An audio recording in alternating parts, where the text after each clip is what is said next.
Hey everyone, this is Polly, your librarian, and I want to talk just a little bit right now about looking for those articles that you need for your sociology assignment. Where are we going to find them and what are they going to look like? First of all, you want to use the library.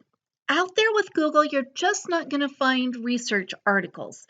Most of what you find with Google is really pretty shallow and kind of like middle school.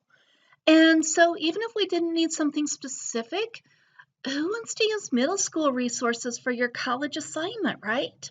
That's kind of crazy. So we want to be sure we use the library.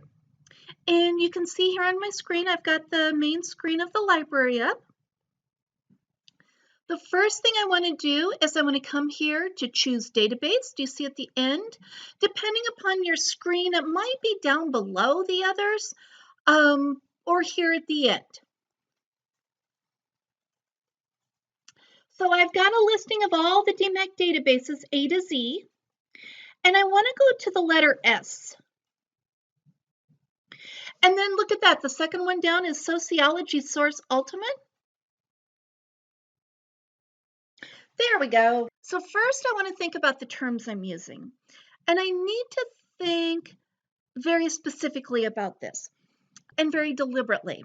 When we think about it, your book is what, about 600 pages long? They have taken everything we know about human behavior in groups and condensed it down to those 600 pages. So while 600 pages may seem like a lot, really it's not. When we start doing research, we need to think in terms of something we can actually do. So your book is very broad. Maybe you selected the section on the criminal justice system. I can't do a research project on the criminal justice system. It's just too big and too broad. How could I capture that in a single project? I couldn't. But what I could do is I might be able to do a project comparing the penalties received by defendants who have public defenders versus those who have private attorneys. That's something I could actually accomplish.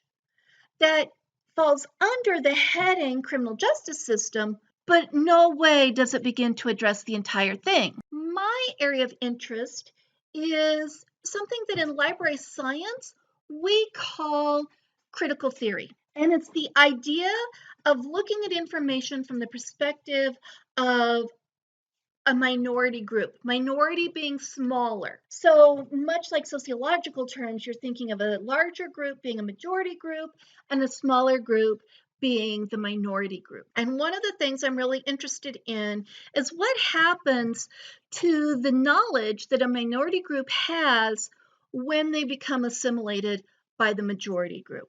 In sociology, this is called conflict theory. So even though in my piece of the world, it has a different name. It's called critical theory.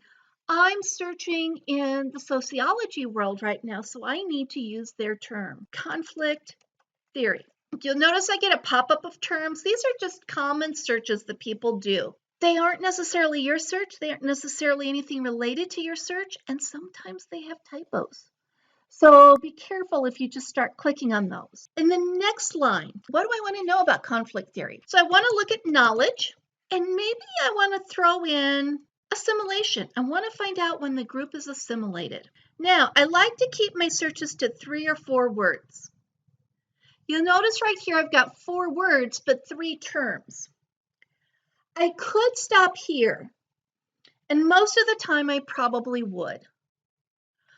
But in this case, for this assignment, I am actually going to add a row. Do you see the plus right here? And I'm going to throw in the word methods. The reason why, if we think back to our terms that we need to find in our paper, one of the ones we need to have is methods or methodology. We need to have a section labeled methods or methodology. These other words, they're not particularly unique, and some of them we might not find at all, like hypothesis. But I do need this methods, results, discussion. Those are words that may or may not appear anyway. It's not foolproof, But I do like to throw in this word methods.